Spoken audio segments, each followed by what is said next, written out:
Hi guys, it's Megan from Vigilante Vibes, and today I have another character breakdown. And with Thunderbolts basically a month away now, I think it's a good time to talk about the Sentry. Who is he? What's his deal? Who is he in the comics? And what can we expect in Thunderbolts? But you should know that my theories usually don't come true, so you have to let me know in the comments what you expect in Thunderbolts because my theories suck. So, Sentry. He has many, many names. The Golden Guardian of Good, Life and Death, the Sentry, the Void, and Robert Reynolds. Today, we're going to discuss all of it. His names, his powers, his backstory, every single bit. So, when dealing with the Sentry, you have to ask your question, have you ever felt conflicted between different sides of your personality? Maybe one part of you is a bit more mischievous than your usual do-gooder self. Perhaps there's a secret urge to do something unexpected, like destroying the universe, for example. Is that a little extreme? Likely for most people, but not for Robert Reynolds, aka the Sentry. The Sentry, along with his dark alter ego, the Void, he'll be in Thunderbolts. The upcoming MCU film is set to premiere in May of 2025, which is next month. Before the movie hits theaters, we're going to go through all of the tragic backstory of Robert Reynolds, the immense threat he poses to the Marvel heroes, really any character, really anyone in the universe. He's definitely someone you want on your side. Or there could be consequences, and I will get into that. The Sentry first debuted in Sentry #1 in 2000, written by Paul Jenkins and art by Jay Lee. The origins of Robert Reynolds and his reason for breaking into a secret lab vary. Some versions depict him as a troubled high school student, while others show him as a struggling drug addict in search of his next fix. Personally, I like the drug addict storyline. I just think I like that darkness. What is clear, though, is that Reynolds stumbled upon the Golden Sentry serum. Much like the Super Soldier Serum, this formula was designed to create superpowered individuals. It was developed by both Department K, the Canadian group behind Wolverine, and Project Rebirth, the American initiative responsible for Captain America, Agent Venom, those kind of people. Together, they formed Project Sentry. Whereas Steve Rogers became a shining example of heroism, Robert Reynolds' mental instability resulted in the creation of two powerful identities, the Sentry and the Void. But in the beginning, he was simply the Sentry. Recognizing Reynolds as a potential threat, Project Sentry implemented measures to control his powers, which did not work out well. The professor whose lab Reynolds infiltrated conditioned him to believe he was dependent on a serum to maintain his strength, leading Reynolds to self-impose restrictions on his abilities. Reynolds, in his civilian life, married his high school sweetheart, Lindy Lee, who I think she's toxic as hell. Like, she's so unattracted to Robert Reynolds, but is so attracted to the Sentry. It's very sad to see, but that's neither here nor there. Professionally, Project Sentry reluctantly allowed him to become a superhero since his newfound powers inspired him to help others as the Sentry. In truth, a large part of the Sentry's success was his palatable appearance. He is blonde, conventionally handsome, and a positive demeanor, all the makings of a classic hero. So, Steve Rogers. However, he also forged close relationship with his peers. Though the public accepted him more willingly than mutants, mutates, or eccentrics, Sentry was a friend to the X-Men, Inhumans, especially Spider-Man. Over time, his immense power levels meant that he was constantly manipulated by those around him, often for selfish reasons or out of fear. Sentry became a new member of the New Avengers because he was worried his power could outmatch even the Scarlet Witch. Later, Norman Osborn recruited Sentry into the Dark Avengers, which I will make a video about the Dark Avengers. Yeah, I'm going to do that. To be Osborn's powerhouse. Even Doctor Strange has used the Void's nigh omnipotence to defeat Loki, a crushing blow to Robert's trust in the former Sorcerer Supreme. So why does everyone want Sentry on their side? I said I'd get to this, and I will. It's not just because of the inherent danger he poses as the host of the Void. Sentry has an almost endless array of abilities, most of which remain untapped. He's only scratched the surface of his potential, and that's saying something. As a result of the Golden Sentry Serum goal to create super soldiers, Sentry possesses the usual set of superhuman abilities: fight, super strength, durability, stamina, invulnerability, and heightened intellect. He even designed his own headquarters, the Watchtower, complete with his AI system, Clock. But that's just the beginning. Beyond these standard powers, Sentry has the ability to manipulate matter, which allows him to shapeshift, alter life forces, and even resurrect himself and others, making him effectively immortal. He can also harness light-based energy and tap into psionic abilities strong enough to subdue the Hulk with ease. In terms of raw power, he's been said to wield the force of 1 million exploding suns. That is 1 million exploding suns. That's crazy. So I've mentioned the Void a little bit, but now it's time to talk about the Void, who, in short, is very creepy. On his own, the Sentry would be enough of a danger to others.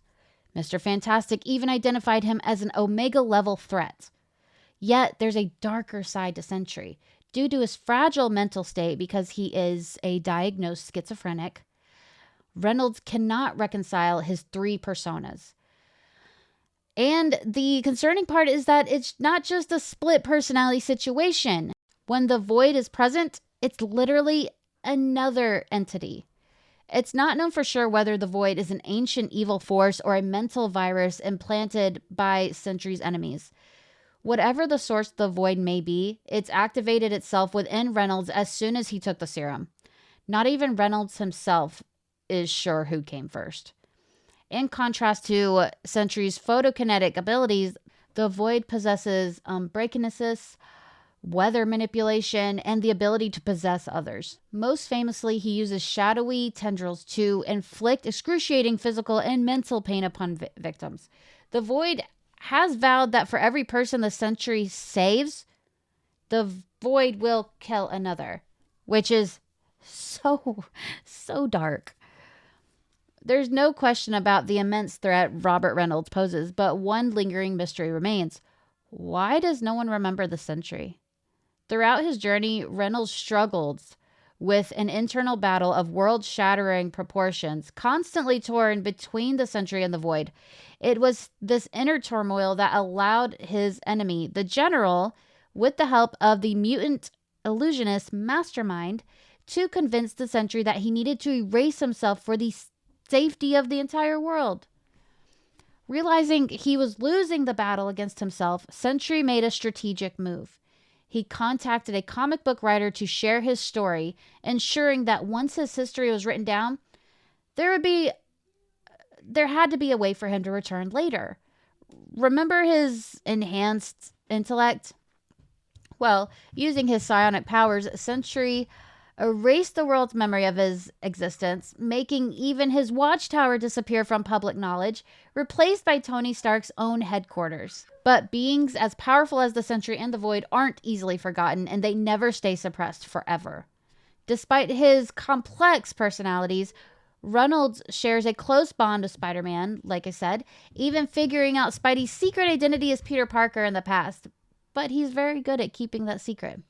This connection is particularly intriguing, given that both heroes in comics and on screen have struggled with public perception issues. Sentry often works alongside Doctor Strange and Reed Richards, and Emma Frost has proven to be a reliable ally. He has been part of the New Avengers, the Mighty Avengers, and even had a romantic relationship with the Inhuman Crystal. During the Civil War, Sentry sided with Iron Man, though he maintains a complicated, frenemy-like relationship with the Hulk. Unless you're reading the 2008 solo run of the Sentry, where he really sees Hulk as more of a child, which I kind of dug. I like that a lot. With his immense strength, the Sentry Void persona has been known to tear opponents apart, including figures like Ultron, Morgan Le Fay, and Ares. As Void, he even took on the role of Death, one of Apocalypse's horsemen, and once merged with the Silver Surfer. Though Thor and Null were able to kill the Void temporarily, the most tragic moment came when Sentry, unable to control his darker side, flew Void into the sun. So that is Sentry. he's an interesting character. I've always found him to be rather dull when he's with a team like the Mighty Avengers or anything like that. But I find him so much more fascinating on his own. So I definitely say give his solo comics a try.